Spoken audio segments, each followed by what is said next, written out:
They are innocence itself. Your children, your grandchildren. You want to watch them grow smiling into a happy childhood. You want to protect them from their very first steps to their joyful graduation from high school. You would do anything to keep them safe. And yet, in spite of your best efforts, evil stalks them. Even the youngest among them are hunted in every hour of every day by the most evil of all the evildoers in the world, child predators. There is nothing more evil than these heartless, soulless criminals. The most frightening thing is that the worst of these predators may well be someone that you know and trust. You see, there is no reliable profile, no stereotypical child abuse offender, and their reach into your home and your children has exploded with the growth of the worldwide internet. Within the space of no more than a few months, federal law enforcement agencies in the Washington metropolitan area alone have arrested and prosecuted babysitters, medical personnel, psychiatrists, prominent businessmen, and athletic coaches, all for abusing children from as young as diaper-wearing toddlers to girls and boys in their early teens. When these criminals are busted, they face long, harsh sentences of federal imprisonment.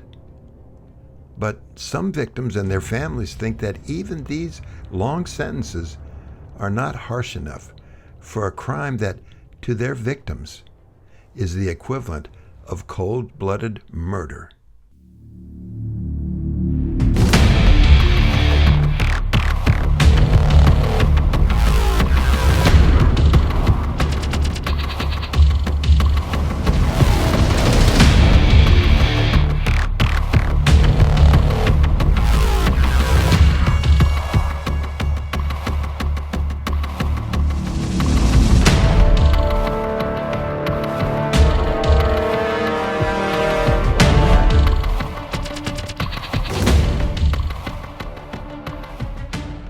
In August 2010, nursing student Lucas Facel wrote an article for the Johns Hopkins School of Nursing magazine in which he declared that, quote, "Our patients and our communities trust us to do what is best for them."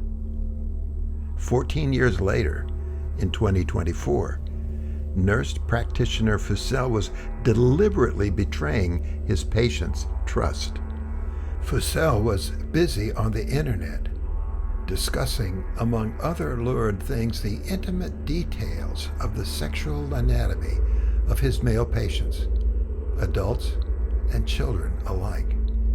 He was also sharing massive amounts of child pornography, or child sexual abuse material, as many of today's experts prefer to call it.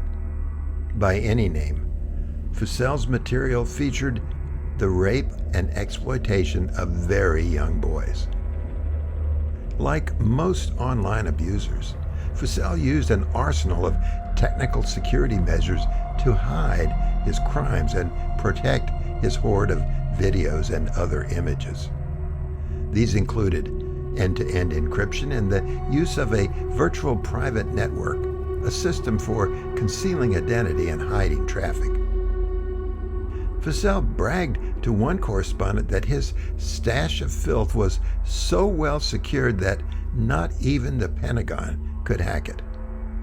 But what Facel did not know was that he was corresponding with an FBI online covert employee who was gathering evidence against him. Facel was sentenced to 87 months, slightly more than 7 years, in federal prison for trafficking in child pornography. Facel's case illustrates the impact of the growth of data and communications technology over the last 20 years.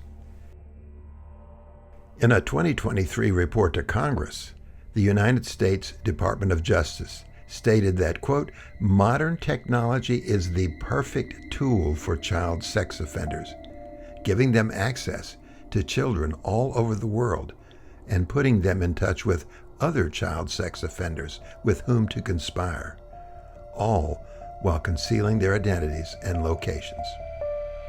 The rise of the internet, the so-called dark web, smartphones, social media platforms, and encryption technology have all contributed to an explosion in reported cases of the creation and trafficking of child sex abuse imagery over the last 2 decades.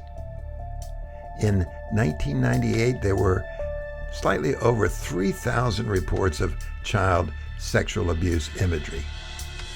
By 2018, there were 18.4 million such reports.